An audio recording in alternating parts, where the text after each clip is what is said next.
When I did that, I thought I was always right.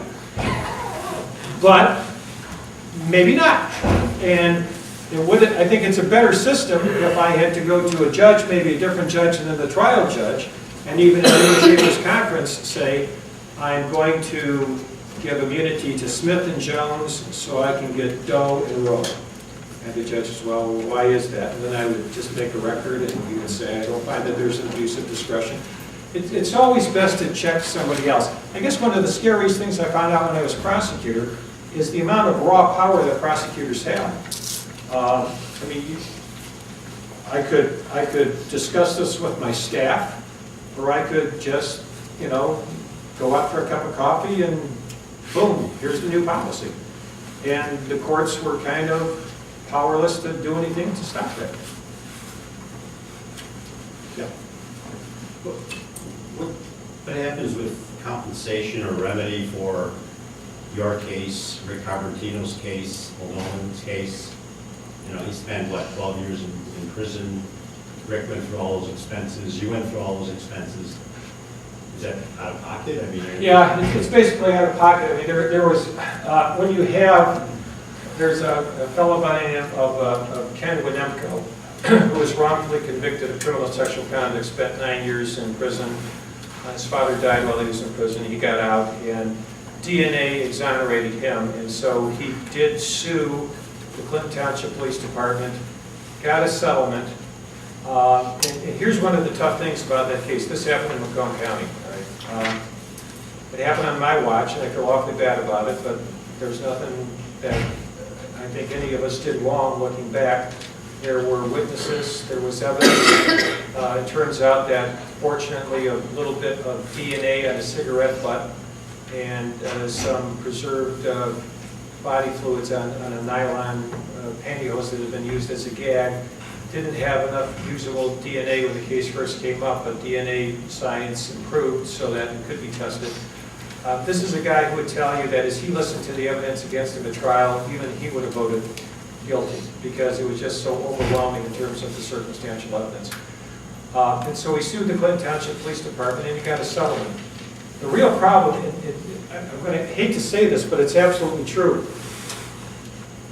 As much as I believe that Ken Winemko was wrongfully treated, and as much as I wanted to see him get some money, and he did, he got a settlement from Clinton Township.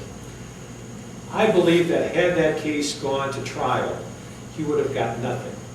Because each one of the officers had a perfectly valid explanation for what he or she did.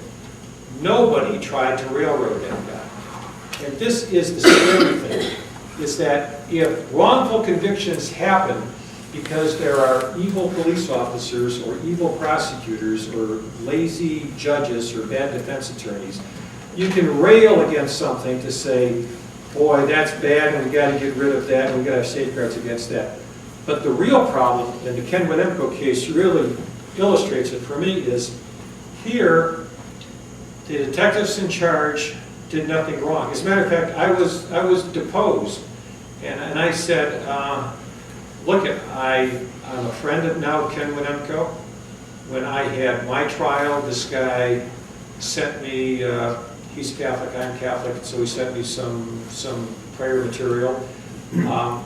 I deeply respect and love the guy, and I would do anything to try to put a couple $1 million in his pocket. But can I say that any one of the police officers did anything wrong? No. Nobody was browbeaten. No witness was forced to give a false statement. Sometimes, and this is the scary part, sometimes there's a combination of circumstantial evidence and hopeful but wrong witness identification that creates what is nearly an ironclad case. And this is what scares me most of all, is that there's no particular evil. It just happens. And I guess I don't have an answer for it.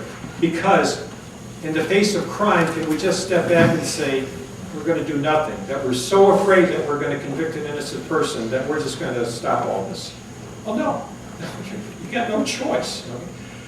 And then, because we're human beings, is it possible that you can make mistakes without anybody being morally at fault? And the sad answer is yes. That's the scary thing. I remember when I was a kid, there was a Nazi war criminal named Adolf Eichmann who was apprehended by the Israelis, and he was taken to trial, and he was eventually hanged.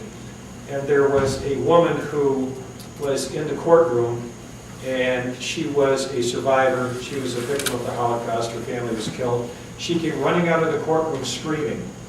I just love the story because it exemplifies so much about human nature. And a reporter said, I can understand, after all of these years, from 44, 45 to 61, now you finally see this monster, the man who killed your family. They specifically called him a monster. And she says, no, I was screaming for the other reason. He was an old man. He was frail. He was a human being just like me, and yet he was capable of all that evil. That's what really bothers me about the criminal justice system. It's not the easy things to get rid of.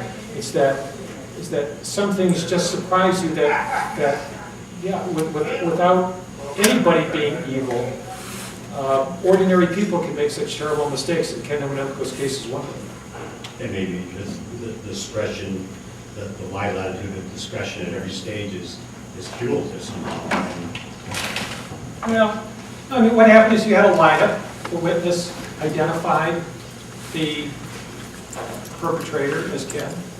She was wrong. You had the victim's husband was out of town, and so the question was, how did somebody know that he was out of town?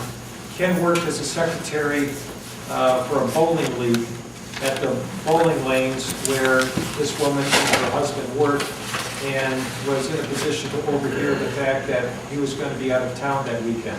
The perpetrator seemed to know that the husband was out of town because he subjected the victim to a whole night of terror, multiple rapes in different rooms, and never seemed to be at all concerned that the husband was going to come back. The perpetrator had some preferred sexual positions. An ex-girlfriend of Ken Winemko said that when we had sex, when we had our rough sex or play sex, these are the things that he liked to do. It was like a mirror image of whatever this perpetrator was doing.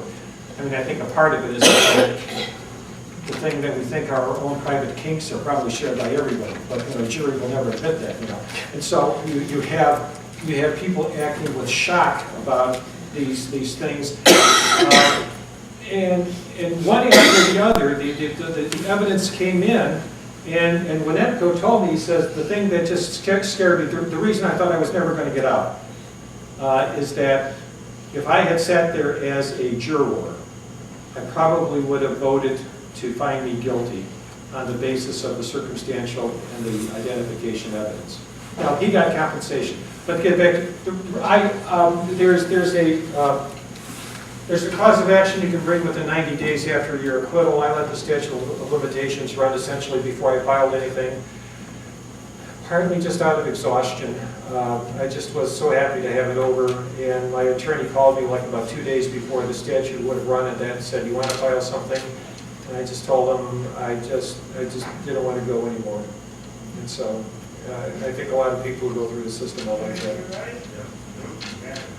I mean, it's still fine. I mean, it took years off my life. It really did. I know that. I